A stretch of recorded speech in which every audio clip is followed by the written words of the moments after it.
Salam əziz dostlar, əziz şahmatçılar. Biz sizinlə növbəti şahmat məşğələmizdə görüşürük.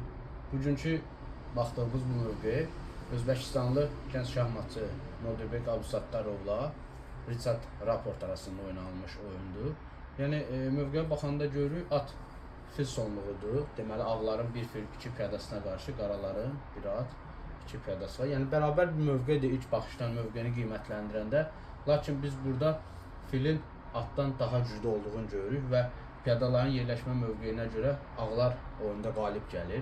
İlk olaraq fil sevir gedişi oynanılmışdı. Ağlar fil sevir gəlməklə J5-dəki ata təhlükə yaradır. Əgər at hər hansı bir yeri hərəkət eləyərsə, yəni H7, H8 piyada vəzirə çevrilir. Yəni burada fil sevir gedişinə qaralar A3 gedişin gəlir. Qaralar düşünür ki, fil J5 vuranda A2 gəlir. Əgər burada piyada H7-yə hərəkət eləyərsə, A1 vəzirə çıxır. A1 vəzir. Bu H8 vəzirə çıxanda vurur vəzir H8, şah H8, şah J5-dən sonra qaralar qələbə qazanmaq istəyir. Lakin burada ağların daha rahat uduş planı var.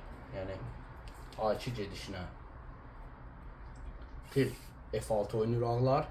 Yəni fil F6-dan A1 xanası müdafiə edir. Qaralar məcbur şah F6 vurmalıdır və H7.